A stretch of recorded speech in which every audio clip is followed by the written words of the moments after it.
Bonjour tout le monde, on est rendu aux vidéos 10 du bloc 3. On est encore dans le chapitre 8, on est rendu à la section 8.6 et avec la section 8.6, je vais vous faire l'exemple 18. Donc à la section 8.6, on vient ajouter une force non conservative. Donc l'équation de base que j'utilisais dans la section 8.5, c'est encore celle-là, mais mon WNC va rester là, ce qui fait en sorte que l'énergie mécanique n'est pas conservée. L'énergie globale, le concept total d'énergie est conservé. C'est juste qu'une partie de l'énergie mécanique risque d'être transformée en chaleur. Très, très souvent, c'est en chaleur qu'on a du frottement. La très grande majorité du temps, ça va être ça. Les autres possibilités seraient de reconvertir une énergie en énergie chimique, mais il faudrait comme réussir à créer une réaction chimique avec le mouvement. C'est pas vraiment ça qu'on fait dans les cours de physique. Donc, d'habitude, ça va être l'énergie qui va être convertie en chaleur quand l'énergie mécanique n'est pas conservée. Pour la démarche, on peut encore passer par la version avec les deltas. Donc, delta E est égal à delta U plus delta K. Ou on peut vouloir aller expliciter E final moins E initial. Puis une manière qui peut être pratique de l'écrire dans ce temps-là, c'est de se dire que l'énergie initiale plus le travail non conservatif qui est effectué va nous donner l'énergie finale. Puis là, les E, ben, on peut encore les séparer en U, énergie potentielle, et K, énergie. Donc, avec ça, je vous fais un exemple avec deux blocs, un ressort et du frottement.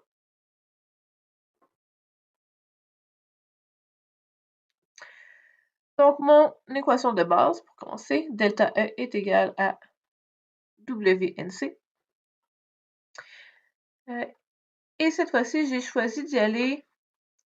En fait, j'ai choisi d'y aller encore avec les initiales puis finales. J'aime ça vous montrer cette version-là dans les exemples que je suis dans le chapitre 8. Mais c'est vraiment un numéro qui se fait très très bien dans ce cas-ci avec les deltas, parce qu'on est vraiment en ligne droite. Ça va très très bien. En plus de ça, ça nous aide que le ressort soit à sa position naturelle, qu'on n'a pas de X indépendant à gérer. Mais une manière ou de l'autre, ça se fait très très bien dans ce cas-ci. Donc, comme je disais, j'ai pris E final moins E initial est égal à WNC et ça peut devenir E initial plus WNC est égal à E final. Dans mon E initial, je vais avoir UG. Je pourrais mettre UGA, mais ça se voit assez rapidement que le bloc A va seulement se déplacer à l'horizontale. Il n'y aura pas de delta Y. Donc, ça ne vaut pas nécessairement la peine de le mettre. Si vous le mettez, vous allez vous rendre compte qu'il reste à sa même position, fait que ça va finir par s'annuler le côté initial puis final.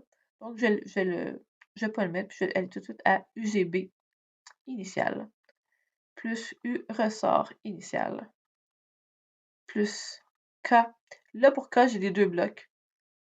A plus B initial plus W NC. Je peux remplacer par FC tout de suite. Je me dis que j'annonce tout de suite que ça va être du frottement cinétique qui va créer le travail non conservatif.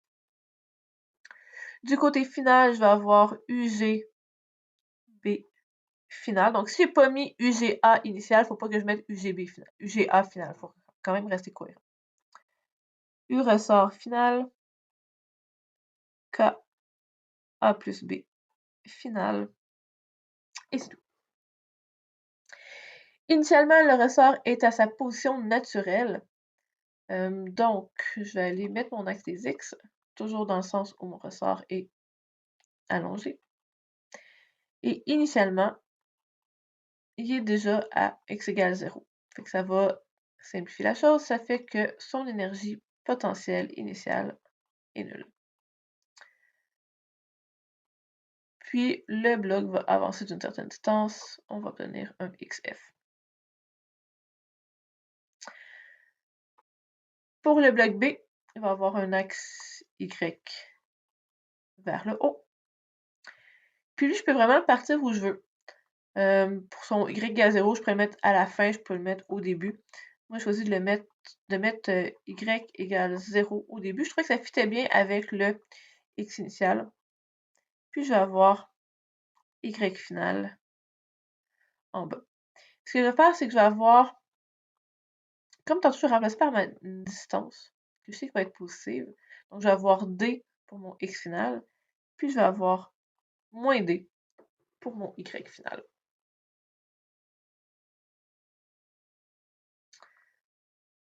Donc, dans mes équations, je vais avoir MB, G, Y initial B, mais qui va devenir 0.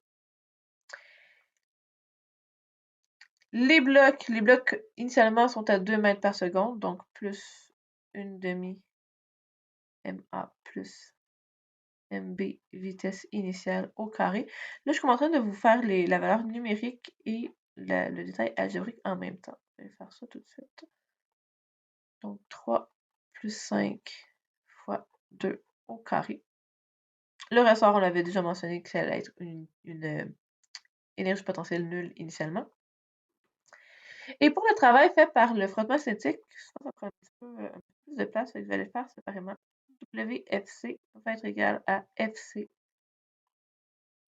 delta R cosinus de θ entre F et delta R. FC est égal à μc fois N et l'angle entre le frottement qui va être par en arrière et le déplacement du bloc A qui va être par en avant est de 180 degrés. Et je vais me retrouver avec moins μc. Pour la normale, ici j'ai fait un cas simple où on n'a pas de plan incliné, on n'a pas de force non plus qu'une composante verticale. Donc dans ce cas-ci, la normale est égale à MA fois G, mais je vous rappelle que ce n'est pas toujours le cas. Vous devez aller le vérifier avec un diagramme de force au besoin. Pour mon déplacement delta R, c'est sûr que je vais pouvoir utiliser le D que j'ai défini dans le déplacement ici. J'aurais pu tout remplacer avec XF si j'avais voulu. La raison pour laquelle j'aime pas remplacer avec XF, c'est que ça peut avoir l'air mélangeur rendu ici. Je préfère tout remplacer en fonction de D, puis je trouve que ça n'a pas l'air mélangeant d'avoir un XF quelque part, que ça devrait être un Y ou vice-versa. Mais c'est un choix un petit peu personnel rendu là. Donc ici, je vais avoir moins mu C MA G fois D. Donc moins 0,6. La masse du bloc A était de 3 kg. Et D, c'est ce qu'on cherche. Ensuite, pour UGB final, MBG Y final, et ça va être, je ne vais pas faire numérique rendu ici, donc mon bloc de 5 kg fois 9,8 fois moins D. Pour le ressort, je vais avoir une demi, excusez-moi, je vais mettre ici en premier, une demi KXF au carré, donc une demi fois la constante de rappel qui est de 10 fois D au carré. Et il me reste l'énergie cinétique finale, mais on veut que les blocs s'arrêtent, donc pas d'énergie cinétique finale. Donc je me trouve ici encore avec une quadratique, j'ai un D au carré ici, j'ai D degré 1 et j'ai un terme constant. Donc je vais aller mettre tout ça du même côté. Donc je vais garder 0 à gauche de mon égalité. Je vais me retrouver avec moins 16 qui vient de mon énergie cinétique initiale. Pour mes deux termes avec D de degré 1, ça va me donner moins 31,36 plus 5. Excusez-moi, il manque D. Plus 5 D au carré. Et je me retrouve avec deux valeurs.